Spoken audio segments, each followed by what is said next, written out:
At the time, I had a mantra that I didn't really have any role models, but I knew I didn't want to be like my mom and I knew I didn't want to be like my dad. And that was enough. And I made a decision that I would do something completely different. And so I got down on my knees and I prayed. I was not a spiritual person. I was not a religious person. I didn't believe in God. But I remembered Elizabeth Gilbert in her moment of crisis, and this was a moment of crisis.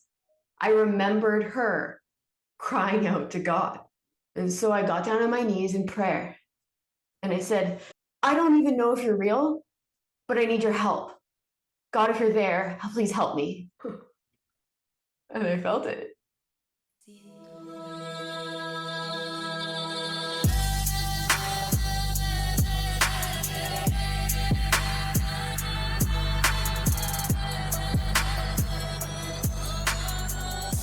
You're listening to the Awaken Broadcast with Cecilia Angel, a space for embodied awakening, honest human conversation, and a living, breathing connection to God's source. This is your invitation to awaken. Welcome back to the Awaken Broadcast. And today I've got a special episode for you. Ooh, I'm going to be real with you. I'm feeling a little bit nervous. Because today I'm going to start to tell my story. Just like I said in the last episode, I have a story to tell. It is a story, a wild story. Oh gosh. I told you I'd be real. I told you I would be real. And of course it's vulnerable. Let's just get so honest right out the gate. It is so vulnerable. I don't care who you are to publicly share your story. This story, I've had it just stuck inside of my body for so long, and I've known as I've been living it. Just like in episode 1, I told you that when I was 19 years old, I realized that I wanted to have a story worth telling, and that if I were to continue to live in the way that I was, I wouldn't. My story would be dull and boring and uneventful. It would be coming from this fearful state that I was operating from at the time.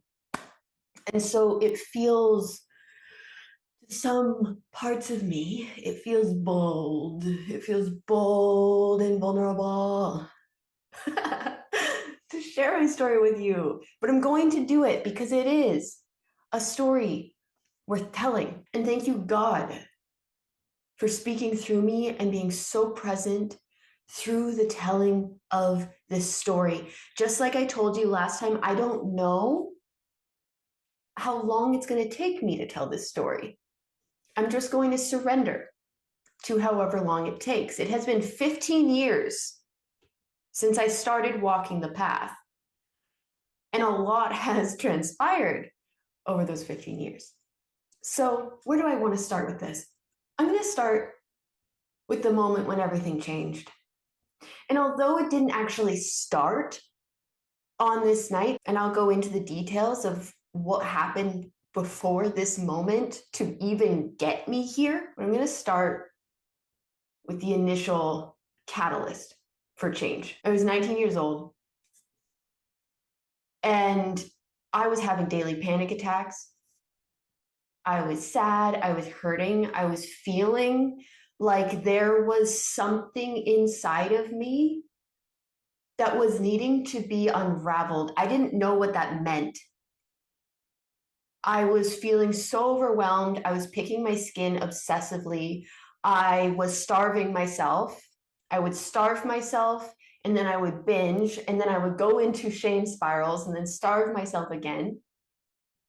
I was consuming no less than 10 diet pills every single day, to the point of almost throwing up every single day. So I was constantly nauseous.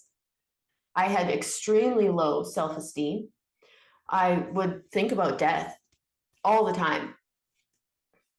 All the time. I didn't want to be alive. And I really didn't feel like I was enough. Every single day I would look in the mirror and I hated what I saw. I thought I was ugly. I thought I was broken. It started because I was in a relationship and I ended up cheating on my boyfriend 2 times. And the first time I reflected and I thought, I can't be a good person if I think this is okay. And I lied about it. And the second time, again, there has to be something wrong, or I wouldn't be making choices like this, but I kept it from him.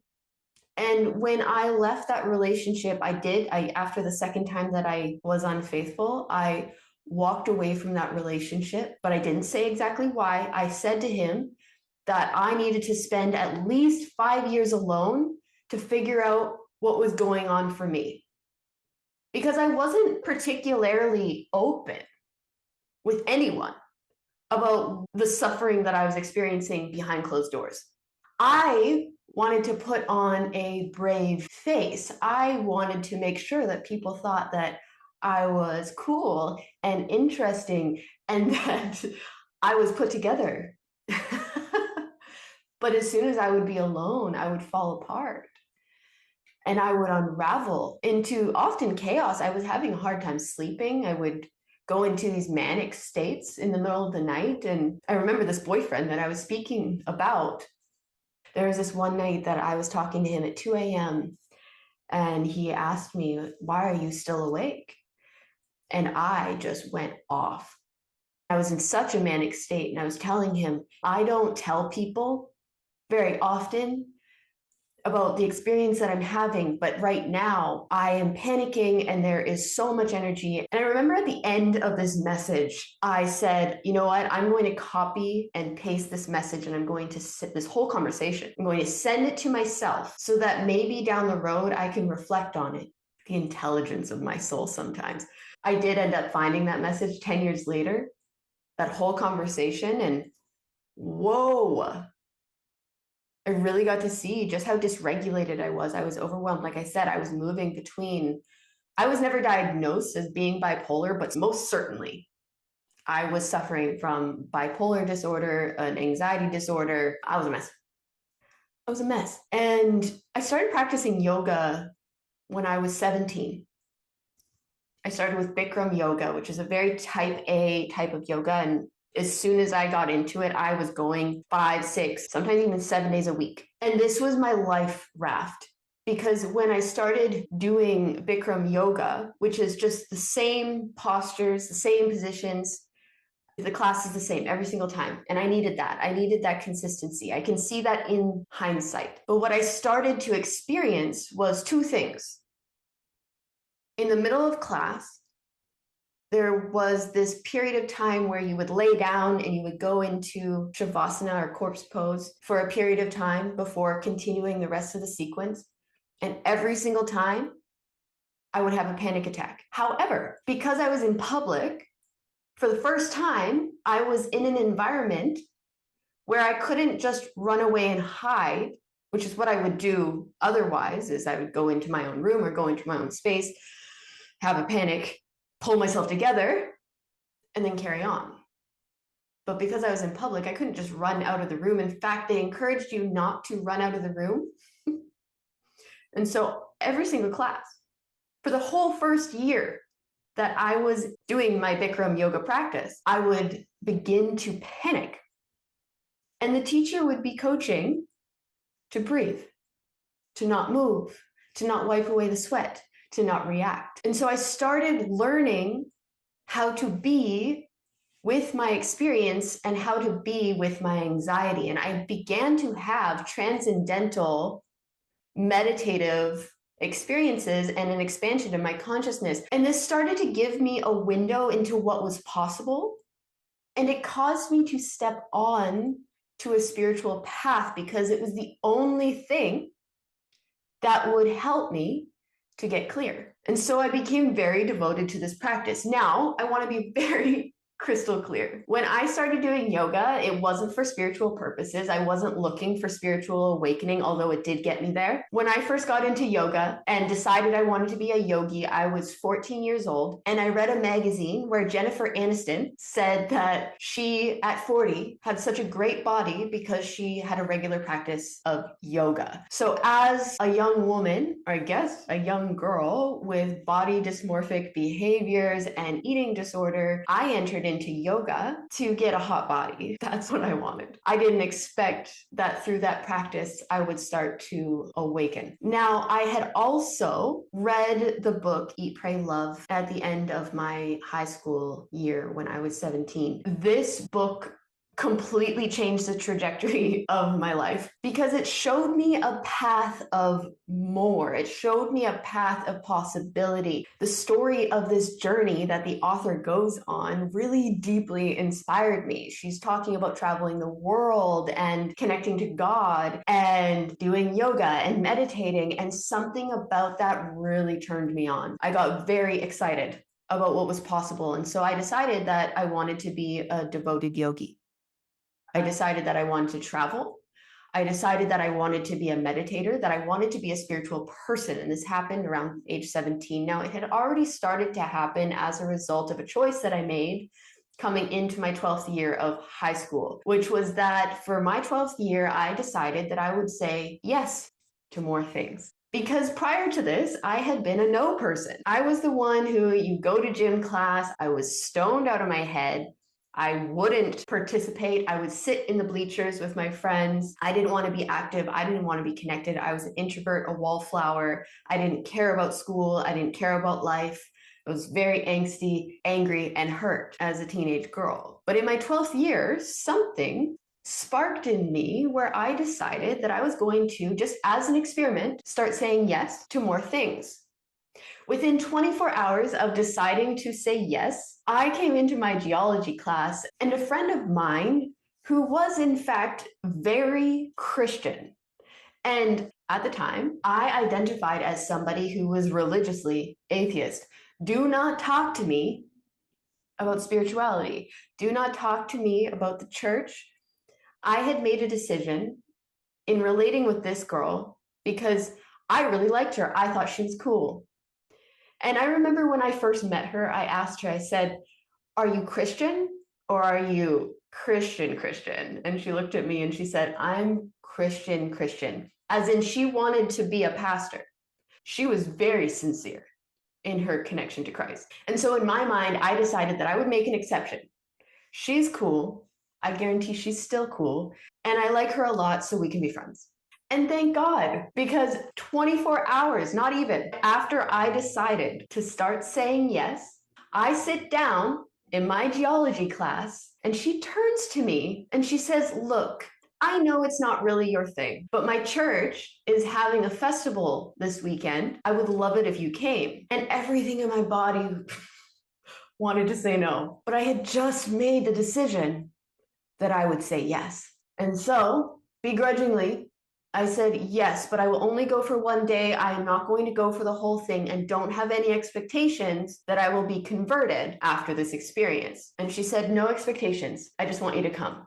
And this is how I found myself at a Christian festival, 17 years old, maybe even 16, intensely uncomfortable because I had asked her, I said, "Is it really churchy?" And she said, No, it's more fun."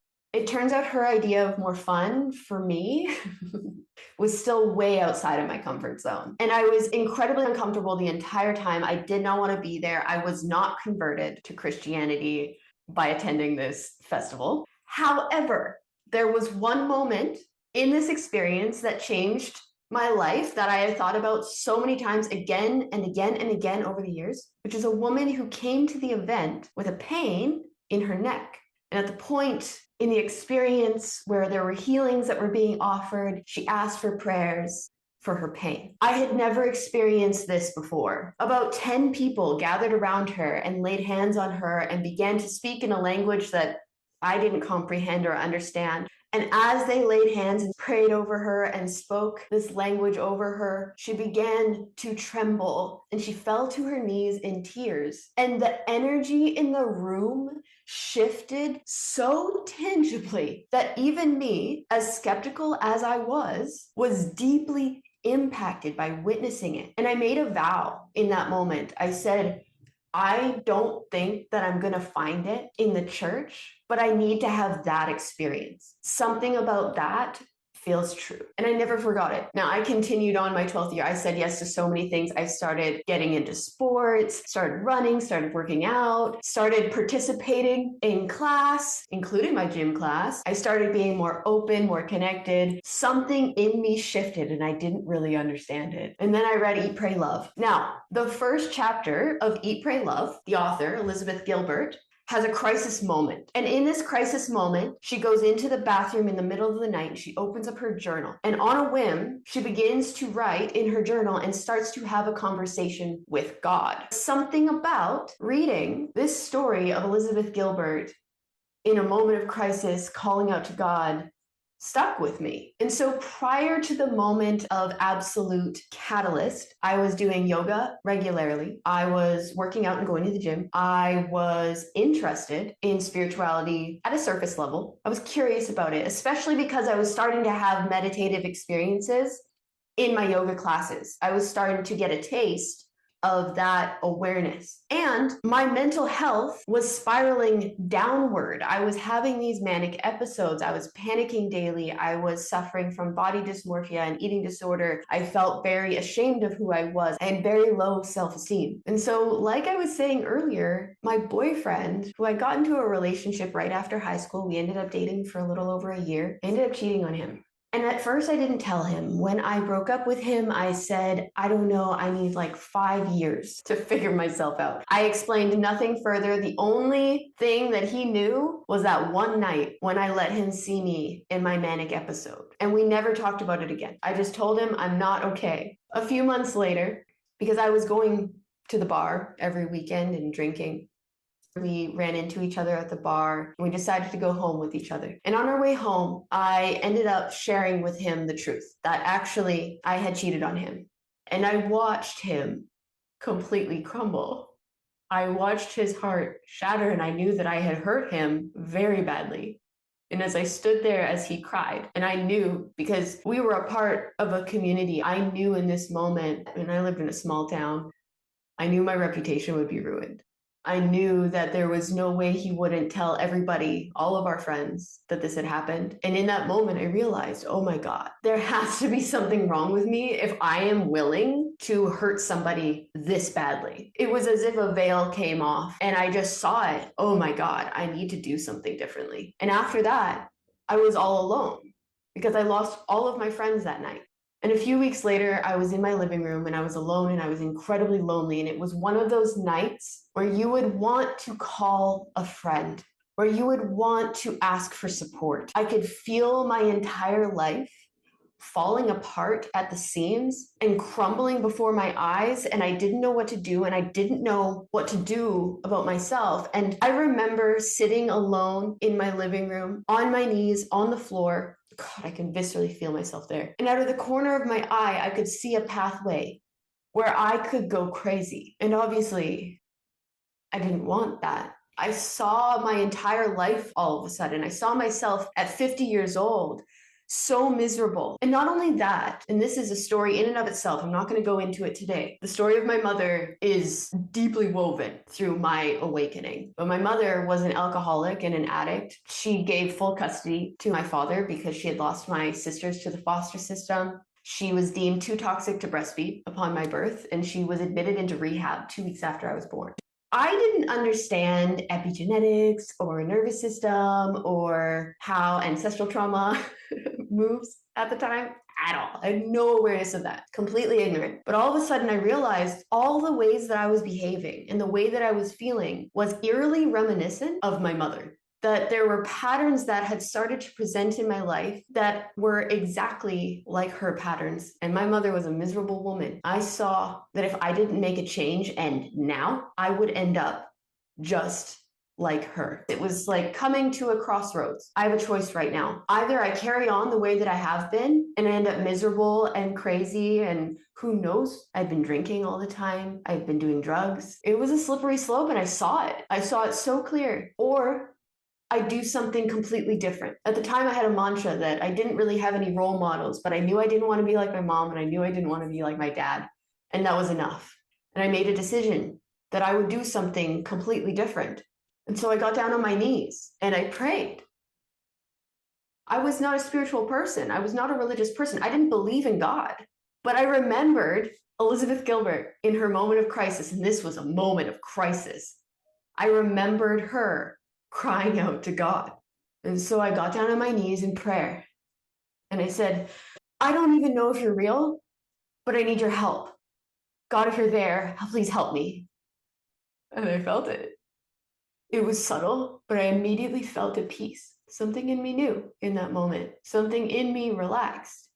And from that moment on, I started to be guided on a different path. And it was such a strong conviction. I knew I had to do something different. I had no idea how much was there. I had no idea how long it would take, but I just decided that I was going to walk the spiritual path. I was going to figure it out. Less than a month later, it's one of my favorite stories. It's so funny because some of my stories, my peak moments of catalyst in my story are always just so unconventional and silly. At the time, I worked at Walmart. I worked at the customer service desk. I also got promoted to personnel manager. I remember when I got promoted to personnel manager at Walmart, I told my dad, and this was also a big turning point. I told my dad, and he said, "Oh, that's pretty good. You get benefits, you get higher wage. That's a pretty good path for you." And I remember just revolting, saying, "No, I am 19 years old. There's more for me. Elizabeth Gilbert showed me that there's more for me." But I was having a particularly low day. And at the time, it was a really interesting dynamic that was happening inside of me because I would starve myself. If I exceeded 800 calories a day, I would go into a shame spiral. But because my blood sugar was always low and because I did have addictive behavior, I would also binge. And so I would always keep pockets of these caramel chocolates in my vest at Walmart. And I would eat them all, and then I would feel really ashamed. And so I had done that, and I was feeling particularly ashamed of myself. And I'm walking to the back room at Walmart for my break, and I walk by the book table. And on this table of books, there is a book called Master Your Metabolism by Jillian Michaels. In my low state, feeling so ashamed of myself, I just said to myself, I need to do something different. If I don't figure out my health, there's going to be a problem. So I picked up this book, and much to my surprise, what she actually taught in the book was quality over quantity. To eat from the earth, to eat naturally, to eat organic, to get rid of all of the things that have so many weird chemicals in your food and your products, to take care of your body, to eat as close to the earth as possible. And as I was reading this book, this was about a month after my initial prayer, where I asked God to help me, not even a month. As I read this book, I began to have a spiritual awakening because it wasn't just about the information in the book. I had been starving myself for years since high school and hiding it from my parents in high school and trying to lose weight and exercising obsessively. Even in this book, she says, don't overexercise, don't be obsessive with your exercise. It's not good for your hormones. It's not good for your metabolism. Bless Jillian Michaels, whatever you say about her, okay? She changed my life. And so all of a sudden, I was realizing that all the suffering, all the dieting, all the limitation that would also trigger these binge cycles that would cause shame, and how much I was exercising all the time, all of it wasn't good. It wasn't healthy for me. And if I didn't know that, something that seemed so obvious upon reading it, if I didn't know that, what else don't I know? I realized I was completely ignorant, that I really knew nothing at all. That sent me on a journey of learning how to feed myself properly. That sent me on a journey to holistic nutrition, which I ended up going to school and got just a diploma in holistic nutrition, but I got a label registered holistic nutritionist and was obsessed with it. I recognized that, okay, I've got this clear panic disorder. There's things going on. My skin was breaking out. I was feeling really overwhelmed. Let's start by feeding myself well. So a month after my prayer, I found this book. I also had been on, at the time, Plenty of Fish. Well, actually, let's backtrack, because not long after my turning point moment with God, I ended up getting into a new relationship with a new man, and I told him I wasn't looking for anything serious. I wasn't even looking to date anyone, and I found him on Plenty of Fish because I had joined Plenty of Fish just as a joke. It wasn't even serious. I wasn't even serious. about Plenty of Fish. I had a friend, I was talking to him this one night, and he said, I've been on there for 3 weeks, I haven't got a single message from somebody. And so I decided to make an account to send him a message as a joke. Ended up being a whole thing. It's way more of a thing. You can't just quickly make an account on Plenty of Fish. But I did it. It took me 30, 40 minutes to sign up for Plenty of Fish just to send a message to this guy, one of my friends, which he did find it funny. But next thing I know, I'm on Plenty of Fish, and all of a sudden I'm seeing, oh, I could actually meet someone here. So I ended up meeting somebody there. We got into a very light relationship. I told him I didn't want anything serious because I was doing my 5 years. 5 years. I don't want to be in a relationship with somebody because there's clearly something wrong with me. I need to fix myself. Oh, bless her. I want to speak to that for a second, actually, before I go on. Oftentimes, when we step onto the spiritual path, it's because we think that we're broken. And I've thought about this in depth, that in many ways I was. We often hear, oh, there's nothing to fix, you're not broken, but I was having panic attacks every single day. I had incredibly low self-esteem. I felt so disconnected from life to the point where I didn't want to be alive. I really was broken, you know? And of course, the ultimate realization that we have through our process of healing or spiritual awakening is to come back to wholeness and realize all along there was nothing to fix. It was just coming back to the truth of our wholeness, our inherent wholeness and our inherent divinity. But oftentimes when we step onto the path, it's because there's something wrong. There's something missing. We feel disconnected. And I think back to that version of myself, and I sent her so much love, so much love. She was really hurting, but she was also so sincere in her desire to have more and to do better. And I celebrate that. I will always celebrate that about myself. Even in my lowest moments, I have stayed the course. I've been so devoted ever since then, you know? So I get on Plenty of Fish. I'm in this relationship. And even though I said I don't want anything serious, we did end up getting into not a serious relationship, but we did get into a relationship. And then he noticed I was still, because I just never went on Plenty of Fish. And he noticed, he said, hey, we're in a relationship. Maybe you should get off Plenty of Fish. And so I go on there to close out my Plenty of Fish. But the first message in my inbox is from this man. And I ended up looking at his profile. Now, I had been going to the university to figure out how to take a dietetics course or a nutrition course through the university. I wasn't really sure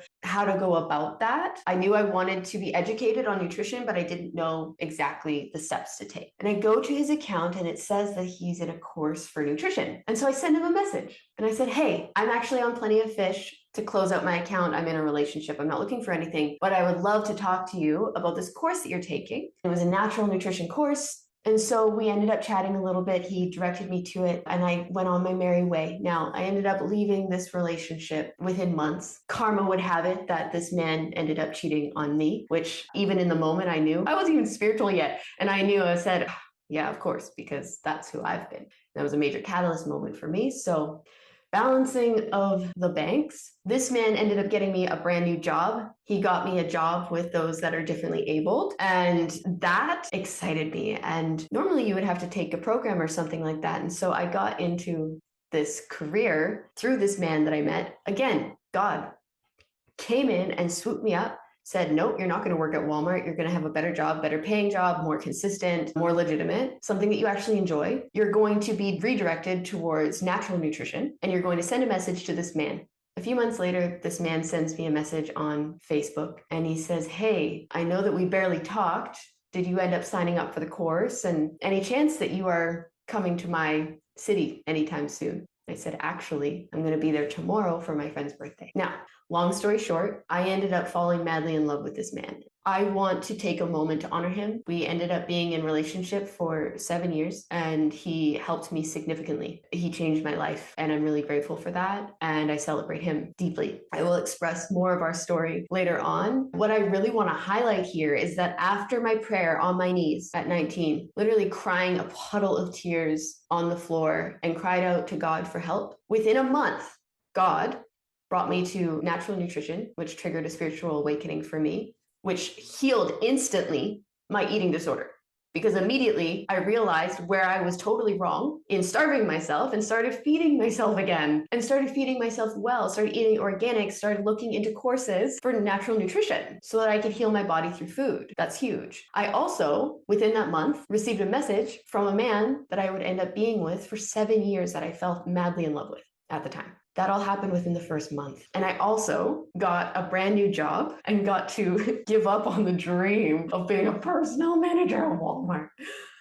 God, a job that I really was proud of. I ended up having that job for 9 years before redirecting to my current career, and it taught me a lot. So things started to change rapidly. I was excited. I was inspired.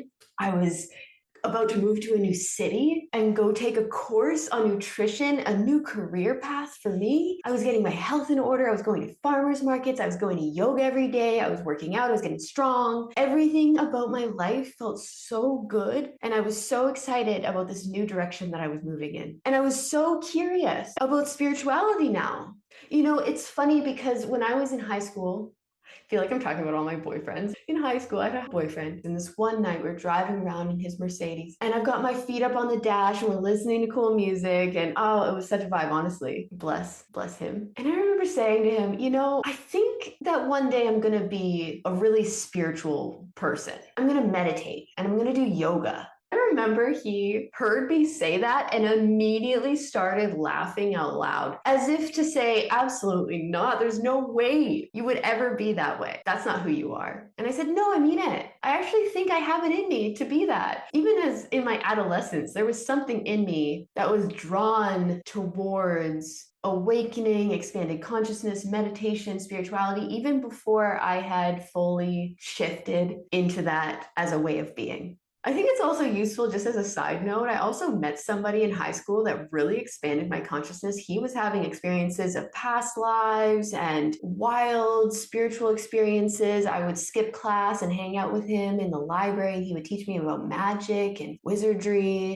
He became one of my best friends. He was one of my best friends for many years, and he really opened my mind as well. And so there's a lot of pieces in the early stages of my journey is that in my adolescence, I started to awaken my consciousness beyond my comprehension. I felt like a baby. I was so innocent. I was so innocent. I don't know, but I find it all very interesting and fascinating. And so I want to know more about it. As I moved through my life and started to awaken to the possibilities and decided that I didn't want to be this person that was overwhelmed and panicking all the time and had this mental health condition. I didn't want that. I wanted to be a yogi. I wanted to be inspiring. I wanted to be happy and healthy and joyful. Now, this, of course, was contending with deep-rooted trauma that I had not yet addressed. All of these decisions were still butting up against the fact that I was still feeling panic. I was still overwhelmed. I was still very sad, but I was on the right track. And now I was living in a new city with this man that I loved that came to yoga with me and had went to school for nutrition. So we were on the same wavelength with that. I was on the track to having a more inspiring life. And I think that's where we end this part of the story. I'm in school for nutrition. I'm getting my health in order. I'm devoted to yoga and living by the ocean. I literally could see the ocean from my home. It was beautiful. I entered into my local yoga community. I started working at a yoga studio. I've got this new job, this new career, so many new prospects, so much potential. But I'm also still working through these deep-rooted shadows and this ache, this loneliness, this emptiness inside of me. And so I think we're going to stop here for this episode. This has been such a journey to share this with you. There's so much in those early days to unravel and to speak to, but it all really matters because it got me to where I am today.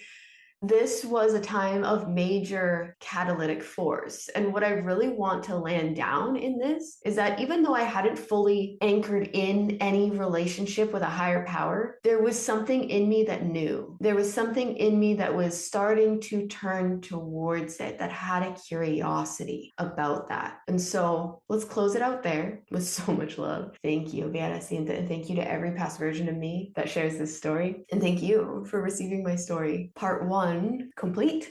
In the next episode, I'm going to share the next catalytic turning point. The next story I'm going to tell you, there was a me before that and a me after that, the massive spiritual awakening that changed everything for me and brought me into direct contact with God. That's the story that comes next, and it is a wild one. Oh, I'm excited to share that one with you. This is when things really take a turn for me. I will share that in the next episode. Thank you so much for being here for this one, laying the foundations of how I got to where I am today. I love this so much. I'm sending you so much love. Enjoy the rest of your day. Thank you so much for being here. I'll talk to you soon. Thank you so much for hanging out with me for the Awaken Broadcast. If this episode resonated with you, supported you, or awakened something within you, I'd love for you to subscribe or follow the show. Leave a review, share it with a friend, or drop a comment wherever you're listening or watching. It genuinely helps this work reach the people it's meant for, and I'm very grateful for that. If you want to go deeper, you can find me on Instagram at Awaken with Cecilia, Cecilia, or explore everything I offer at awakenwithcecilia.com. I've linked it all for you in the show notes, masterclasses, my monthly membership, and other ways to dive in. Thanks again for being here. I'm looking forward to seeing you in the next broadcast. Until then, I'm sending you so much love.